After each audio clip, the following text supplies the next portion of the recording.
Hello everyone. So today we are going to derive that is the formula force is equal to mass into acceleration. So that is the mathematical formulation of the second law of motion. So before doing this, we should know the Newton's second law of motion.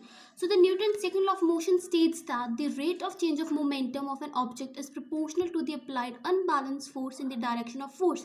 Means rate of change of momentum. Rate आ जाता है means we will divide it by time. Change in momentum करेंगे means final momentum minus initial momentum वो proportional होगा force के equal. ठीक है, तो पहले हम निकालेंगे सबसे पहले change in momentum.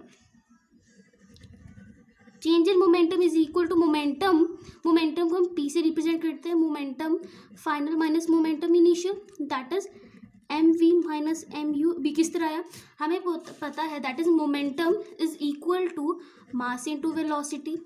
That is why momentum final minus momentum initial that is the rate of change of. now rate आया तो इसे क्या करेंगे डिवाइड करेंगे टाइम से.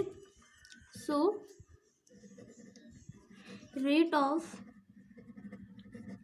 change of momentum p से रिप्रेजेंट करते हैं मोमेंटम को तो that is M we minus M u divided by time. अब क्या बोला है that is it is proportional means ऐसे proportional is equal to m we minus M u divided by time. ठीक है, now we can take m common that is force is proportional m we minus u divided by time. Now this is the formula of acceleration. so we can instead of writing this we can write a. so force is proportional ma.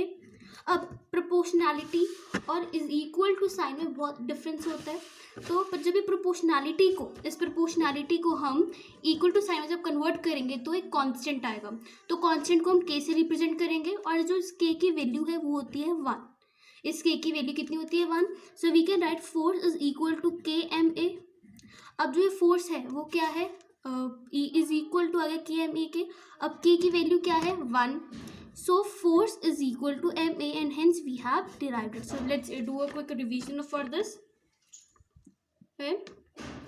So that is Newton second of motion. First जब अगर ये वाले question में exam में आ जाता है तो हमें सबसे पहले ये डेफिनेशन लिखनी बहुत ही ज़्यादा इंपॉर्टेंट है. तो चेंज इन मोमेंटम निकालेंगे. हमें पता है momentum is equal to mass into velocity. तो मास इनटू वेलोसिटी किया ये फाइनल ये इनिशियल आ गया. Now rate of change of momentum is equal to final minus initial divided by time. Force according to this statement यहाँ पे हम लिख भी सकते हैं that is according to statement.